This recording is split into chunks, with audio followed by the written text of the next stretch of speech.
let us move on to the overview of cell respiration. I created this chart to work as the overall map of cell respiration contents. And we'll be learning 4 respiration processes. First, glycolysis. Second, link reaction. Third, Krebs cycle. Fourth, electron transport chain. First of all, glycolysis occurs in our cytoplasm. Since it does not require oxygen, it is considered an anaerobic reaction, and the total ATP produced by glycolysis is net result of 2 ATP.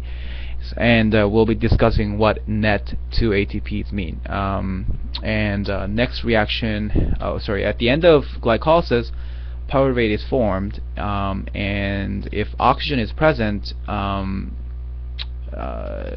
pyruvate is transformed to mitochondria, and it undergoes what's called link reaction, which is basically processing of pyruvate so that the molecule can then enter the Krebs cycle.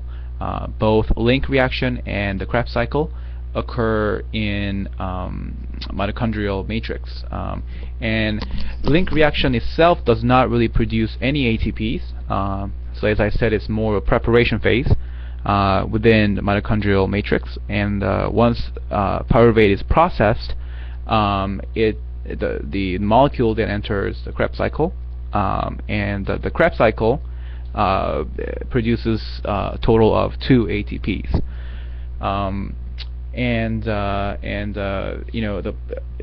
The products of the Krebs cycle in turn participate in electron transport chain that occurs in the inner membrane of mitochondria. And you can see here, mitochondria is they're the organelles that are double. They have 2 bilayers, phospholipids, and there's inner layer and outer layer.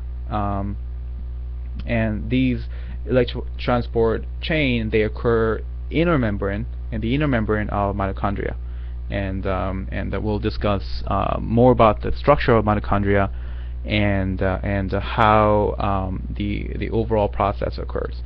And I want to emphasize at this point that the link reaction, Krebs cycle, and electron transport chain, they can only occur when there's oxygen present. So these 3 processes they're considered aerobic, whereas glycolysis does not require oxygen, so it's considered anaerobic. If you look at the overall cellular respiration reaction, we have the C6H12O6, which is basically glucose, and oxygen, 6 molecules of oxygen. That they react to form 6 molecules of carbon dioxide, 6 molecules of